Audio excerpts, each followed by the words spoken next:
हज़रत अब्दुल मुत्तलिब ने कर दिया था। चूँकि चले नबी पाक सल्लल्लाहु अलैहि वसल्लम ने ऐलान नबूवत के बाद लोगों को जमा किया और ऐलान किया, हज़रत अनस रावी हैं, ऐलान किया कि काला काला रसूलुल्लाह सल्लल्लाहु अलैहि वसल्लम अकीक़तुन नबी अन नफ्सी बाद नबूवा, कि नबी पाक सल्लल्लाहु अलैहि वसल्लम ने ऐलान नबूवत के बाद बकरे ज़बा किए। अकीका तो कर दिया था, चले इसको अगर अकीका ही मान लें तो अकीका जो है वो विलादत की खुशी का खाना होता है या वफ़ात की खुशी का खाना होता है? अकीका तो विलादत की खुशी का खाना होता है ना, ठीक है ना।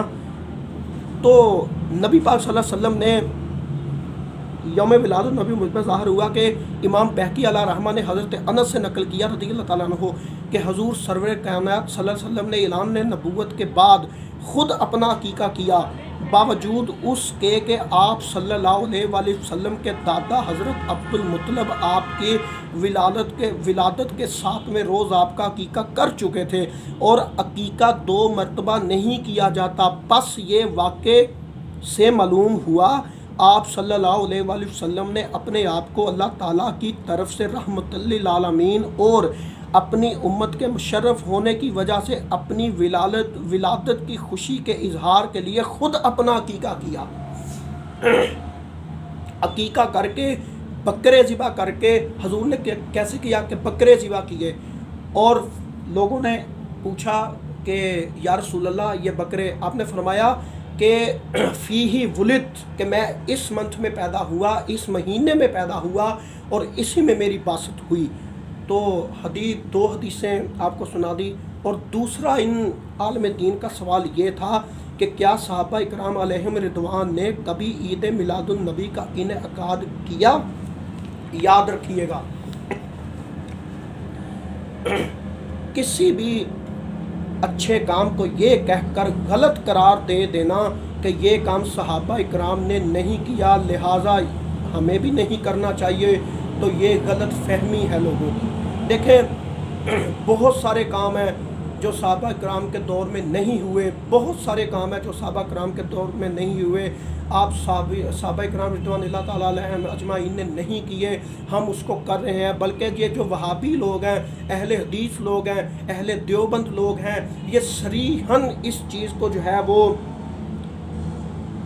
करते हैं। जैसा कि दौरे रिसालत में नंबर 1 दौरे रिसालत और दौरे सहाबा में ईदैन और हज के इज्तिमात के अलावा कोई 3 रोज़ा इज्तिमा नहीं होता था, ना ही वक़्त मुकर्रर करके दुआ मांगी जाती थी, ठीक है। और नंबर 2 दौरे रिसालत और सहाबा इकराम रिज़वानुल्लाह ताला अलैहिम अजमाइन में सीरत कॉन्फ्रेंस, मोहम्मद रसूलुल्लाह सल्लल्लाहु अलैहि वसल्लम कॉन्फ्रेंस, ख़त्म नबूवत कॉन्फ्रेंस, अहले हदीस कॉन्फ्रेंस वगैरह कभी मुनक्कद नहीं हुई थी।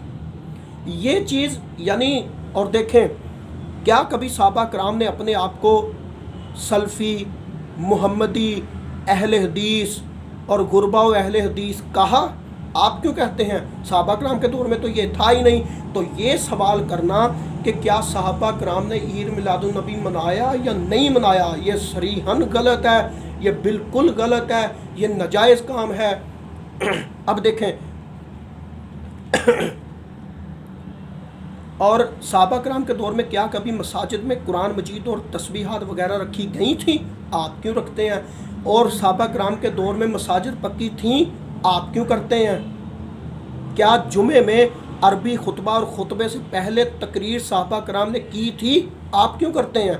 किस असूल के तहत आप लोग करते हैं, बताएं ना। क्या ईमान मुफस्सल, ईमान मुजमल और 6 कलमे पढ़ना और सहाबा को याद करना इसके दौर में था? सहाबा कराम के दौर में ये तो नहीं था। तो ये तमाम काम सहाबा इकराम, फिर बुखारी शरीफ के जलसे, ख़त्म बुखारी के जलसे करते हैं, अहले हदीस के जलसे करते हैं, ये जलसे नहीं करते? क्यों करते हैं? किस हदीस के तहत करते हैं? किस कुरान की आयत के तहत करते हैं? किस असूल के तहत करते हैं? जब सहाबा ने ये नहीं किए तो अब देखें, बस तो मालूम हुआ कि असल निशाना अल्लाह के महबूब क्या यौम विलादत ही क्यों है, हैं? अपने बेटे बेटियों की सालगिरह करते हैं, कभी किसी ने फतवा लगाया, कभी किसी ने रोका? क्या सहाबा कराम के दौर में ये हुआ था? बताएं। तो ये कहना कि وہ کام جو صحابہ کرام کے دور میں یعنی جو ہے وہ نہیں ہوا تھا، ہمیں نہیں کرنا چاہیے، تو بہت سارے کام ہیں، پہلے آپ ان کو روکو۔ پھر دیکھیں صحابہ کرام رضوان اللہ تعالیٰ علیہم اجمعین ہر سال عید میلاد النبی نہ منانے کی وجہ بھی بیان ہے، وجہ بھی ہے۔ کیا وجہ ہے؟ کہ صحابہ کرام رضوان اللہ تعالیٰ علیہم اجمعین کے نزدیک کائنات کی تمام خوشیوں سے بڑھ کر خوشی جشن آمد رسول صلی اللہ علیہ وآلہ وسلم کی تھی، مگر وصال محبوب کے بعد اگر انہوں نے آپ کا یوم ولادت اہتمام کے ساتھ نہیں منایا تو اس کی ایک خاص وجہ تھی۔ کیا وجہ تھی؟ یہ وہی ربیع الاول کا مہینہ ہے جس میں سرور کائنات صلی اللہ علیہ وسلم کا وصال بھی ہوا۔ جس طرح صحابہ کرام کے نزدیک سب سے بڑی خوشی جشن آمد کی تھی، اس سے کہیں زیادہ غم وصال محبوب کا بھی تھا۔ ٹھیک ہے، پھر دیکھیے کیسے کہ ہمہ وقت صحبت مصطفیٰ میں بیٹھا کرتے تھے تمام صحابہ کرام، اور ربیع الاول میں آقا صلی اللہ علیہ وسلم پر پردہ، جب ربیع الاول میں نبی پاک صلی اللہ علیہ وسلم نے پردہ فرمایا تو صحابہ کرام پر قیامت ٹوٹ پڑی۔ ہر صحابی غم سے نڈال اپنے آقا و مولا کی یاد میں آنسو بہاتا رہا۔ صحابہ کرام ساری زندگی اپنے آقا کی جدائی کے غم میں رہے۔ اس طرح ولادت کی خوشی غم پر غالب آ گئی۔ دیکھیں اب دیکھیں، لیکن ہوا کیا بعد میں؟ With the passage of time, وقت گزرنے کے ساتھ ساتھ غم کا جو اثر تھا وہ زائل ہوتا گیا۔ جب تبع تابعین کا دور گزر گیا تو بعد میں آنے والوں نے چونکہ ولادت اور صحبت مصطفیٰ کے احوال کو دیکھا تھا، ٹھیک ہے، اور نہ وصال کے غم ہجر کا مشاہدہ کیا، بلکہ رفتہ رفتہ خوشی کا پہلو غم پر غالب آتا گیا، اور وقت کے ہاتھ نے جدائی کے زخم پر مرہم رکھ دی، اور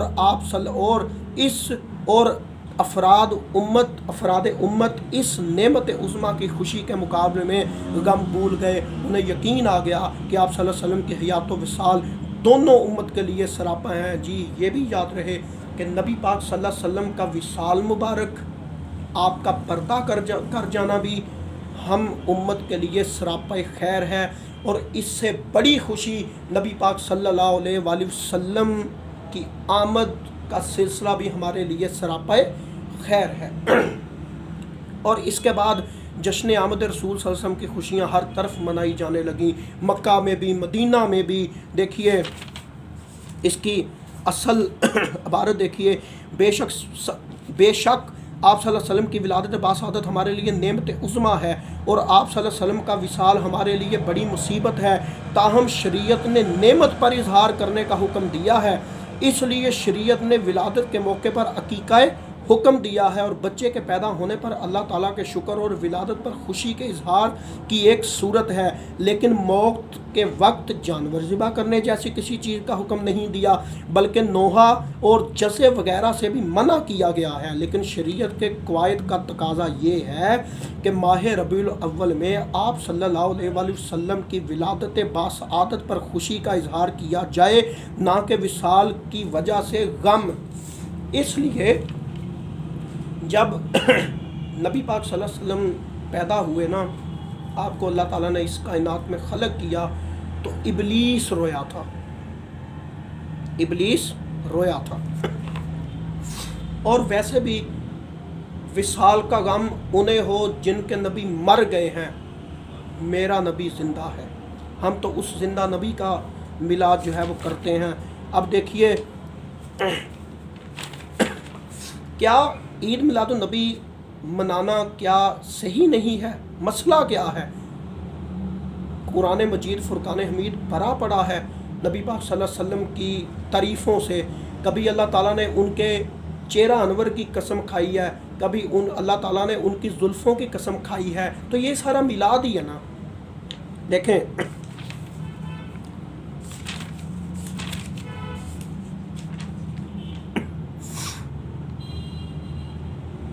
جی، امام شمس الدین السخاوی علیہ رحمہ نے متوقع 902 ہجری میں امام شمس الدین محمد بن عبد الرحمن